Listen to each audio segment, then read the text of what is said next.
Rotterdam শহরের আকাশ। হঠাৎ সেখানে এক অদ্ভুত রহস্যময় একটা জিনিস ভেসে উঠল। হ্যাঁ, একেবারে তাই। দিনের বেলা হাজার হাজার লোক রাস্তায়, সবার চোখ তখন আকাশের দিকে। কি ওটা? একটা উত্তেজনাকর পরিস্থিতি তৈরি হয়েছিল, তাই না? আর এই রকমই একটা দৃশ্য দিয়ে শুরু হয়েছিল এডগার অ্যালান পোর একটা অসাধারণ গল্প। ঠিক, দি আনপ্যারালেলড অ্যাডভেঞ্চার্স অফ ওয়ান হান্স ফাল। নামটা যেমন অদ্ভুত, গল্পটাও সেরকমই। আজ আমরা এই গল্পটা নিয়ে একটু গভীরে ডুব দেব। আর আমাদের হাতে আছে গল্পের যে মূল চরিত্র হান্স ফাল, তার নিজের লেখা একটা চিঠি। বেশ লম্বা একটা চিঠি। আর সেই চিঠিটাই আমাদের মূল সূত্র, কারণ ফাল নিজেই সেখানে দাবি করেছেন তার অবিশ্বাস্য এক যাত্রার কথা, পৃথিবী থেকে সোজা চাঁদে। ভাবা যায় 19 শতকের প্রেক্ষাপটে এরকম একটা কল্পনা। তো এই পর্বে আমরা ফালের নিজের কথাতেই শুনব তার সেই অভিযান। কেমন ছিল সেটা? বিপদসংকুল, কিছুটা মজারও, হ্যাঁ কিছুটা হাস্যকরও বটে, আবার একই সাথে সাংঘাতিক রোমাঞ্চকর। কেন তিনি গেছিলেন, কিভাবে গেছিলেন, সবকিছুই জানার চেষ্টা করব। চলুন ফেরা যাক রটারড্যামের সেই দিনের ঘটনায়। হ্যাঁ, রটারড্যামের মেইন স্কোয়ার। বেশ গরম একটা দিন, প্রচুর লোকজনের ভিড়, আর হঠাৎ মেঘের ভেতর থেকে বেরিয়ে এলো ওটা। জিনিসটা দেখতে কিছুটা বেলুনের মতো, কিন্তু তৈরি হয়েছে পুরনো নোংরা খবরের কাগজ দিয়ে। ব্যাপারটা খুবই অদ্ভুত। আকৃতিটাও তো বললেন বেশ অদ্ভুত, উল্টানো ভাঁড়ের টুপির মতো। ঠিক, চূড়া থেকে ট্যাসেল ঝুলছে, কিনারায় আবার ঘন্টার মতো যন্ত্র টিং টিং করে বাজছে সমানে। লোকে প্রথমে বুঝতেই পারছিল না যে জিনিসটা আসলে কি। আর বেলুনের নিচে ঝুড়ির জায়গায় একটা মস্ত বড় টুপি, পুরনো ফ্যাশনের বিভার হ্যাট। হ্যাঁ, আর সেটা দেখেই ভিড়ের মধ্যে থেকে ফালের স্ত্রী গ্রেটেল চেঁচিয়ে উঠেছিলেন যে ওটা তার স্বামীর টুপি। এখানেই তো রহস্যটা, কারণ এই হান্স ফাল, যিনি পেশায় একজন হাপড় সারাই করতেন, হ্যাঁ, তিনি আর তার 3 জন সঙ্গী প্রায় 5 বছর ধরে নিখোঁজ, বেমালুম উধাও। তাদের খুন করা হয়েছে এমন গুজবও রটেছিল শহরে। সেই লোকের টুপি এখন বেলুনের নিচে ঝুলছে। তারপর কি হলো? বেলুনটা নামলো?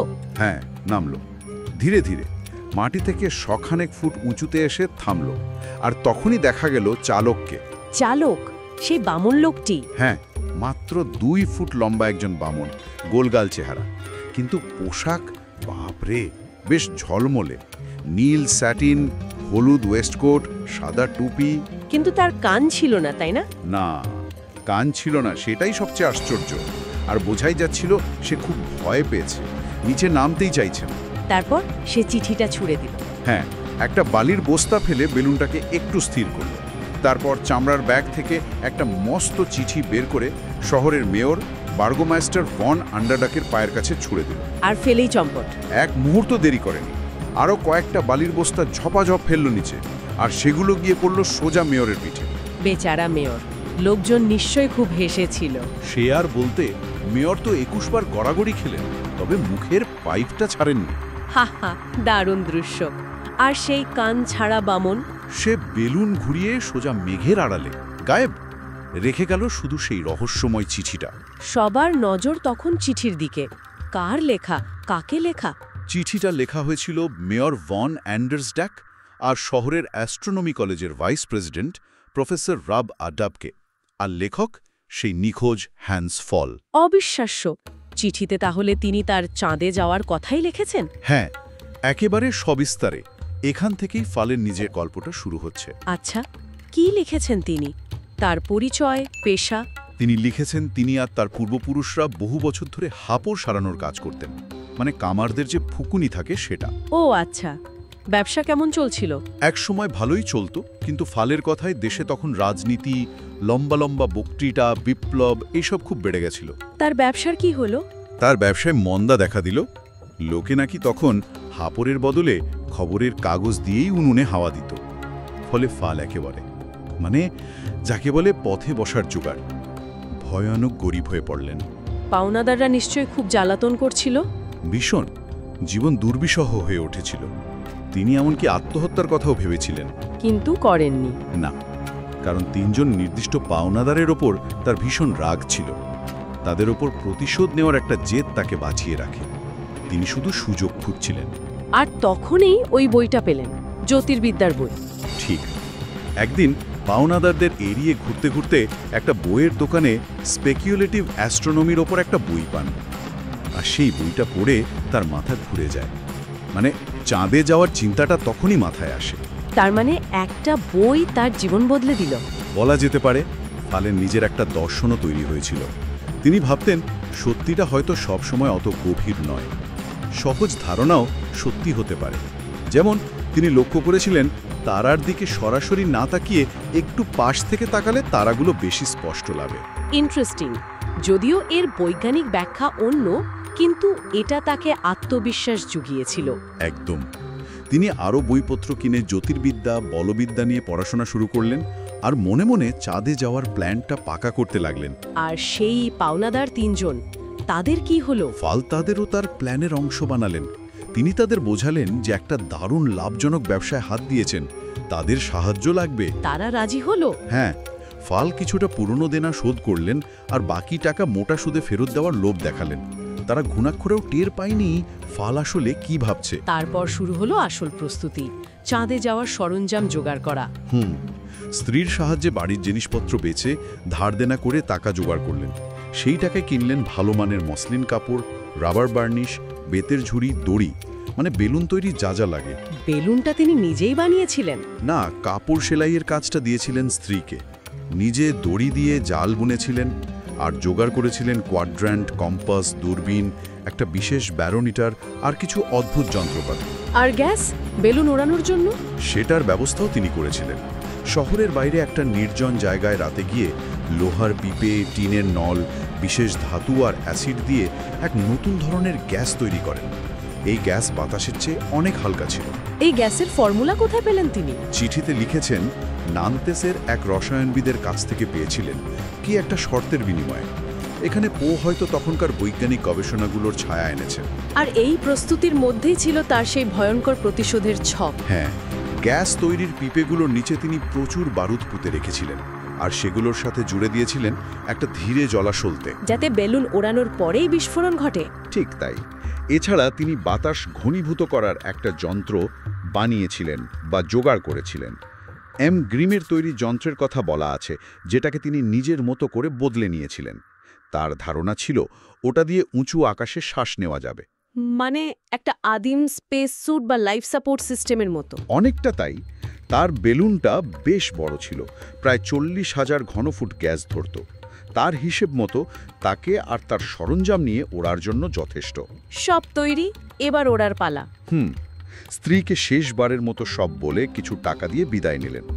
ফল অবশ্য লিখেছেন তার স্ত্রী তাকে অকর্মণ্য ভাবতেন আর তার যাওয়ায় মনে মনে খুশি হয়েছিলেন। তারপর সেই 1 এপ্রিলের রাত, অন্ধকার, ঝিরিঝিরি বৃষ্টি। সেই 3 পাওনাদারকে নিয়ে এলেন নির্দিষ্ট জায়গায়।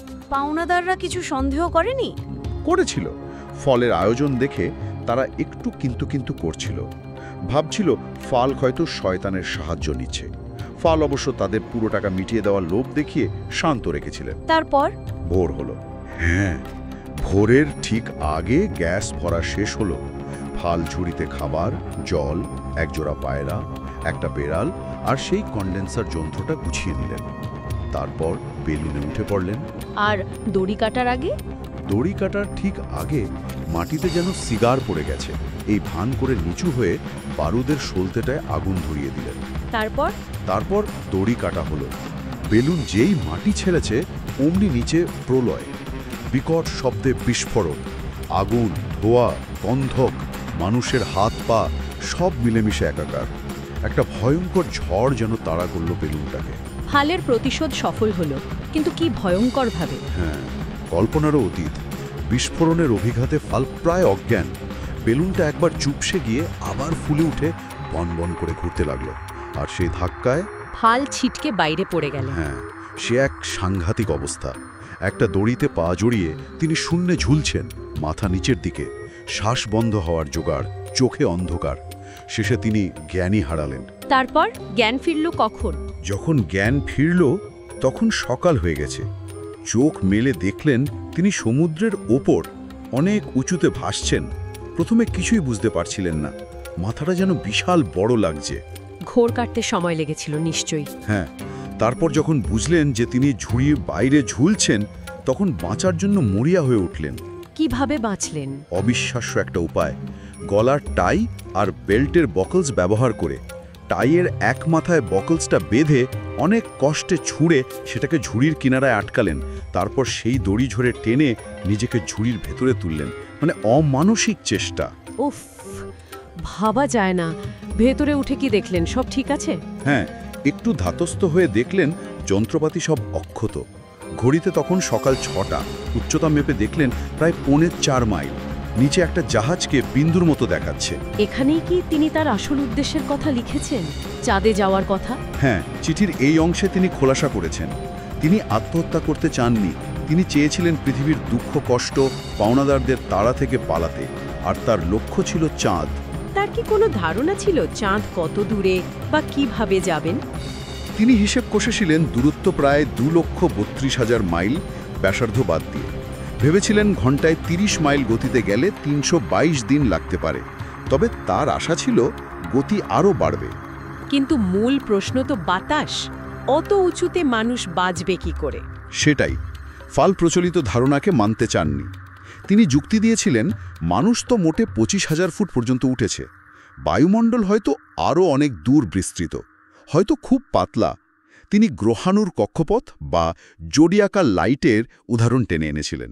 তিনি কি ভেবেছিলেন ওই পাতলা বাতাসে শ্বাস নেওয়া যাবে? না, তার ধারণা ছিল ওই পাতলা বাতাসকেই তার আনা যন্ত্রটা দিয়ে ঘনীভূত করে শ্বাস নেওয়া যাবে। আর গতি নিয়েও তার তত্ত্ব ছিল, যত ওপরে ওঠা যাবে পৃথিবীর টান কমবে, গতি বাড়বে। তাই তিনি মাত্র 40 দিনের খাবার নিয়েছিলেন।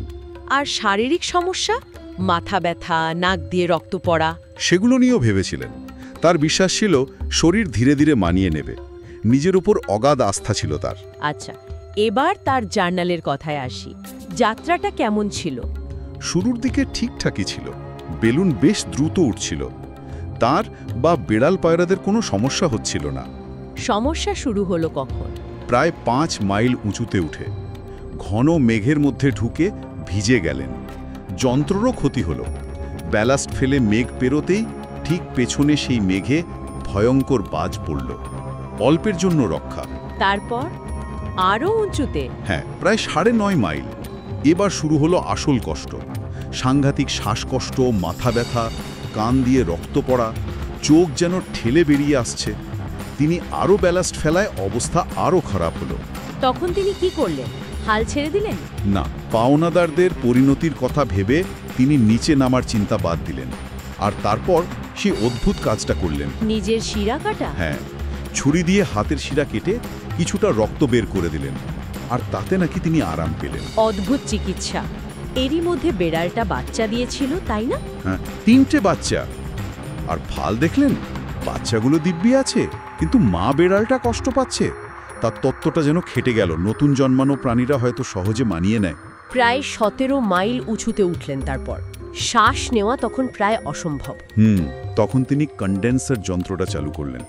আর নিচের পৃথিবীর দৃশ্য, সেটা নাকি ছিল অসাধারণ। সীমাহীন নীল সমুদ্র, মহাদেশের আবছা রেখা, আকাশ নিকষ কালো, তারাগুলো জ্বলজ্বল করছে। পায়রাগুলোর কি হলো? একটাকে ছাড়তে গিয়ে মারা গেল, অন্যটা নিচে নেমে গেল। মৃত পায়রাটাকে বেড়ালটা খেয়ে ফেলল। এরপরে কি তিনি সেই গাম ইলাস্টিকের চেম্বারটা ব্যবহার করলেন? হ্যাঁ, যখন আর পারছিলেন না, ঝুড়ির চারপাশে বায়ুরোধী ব্যাগটা লাগিয়ে কন্ডেন্সার দিয়ে ভেতরে বাতাস ভরলেন। একটা কৃত্রিম পরিবেশ।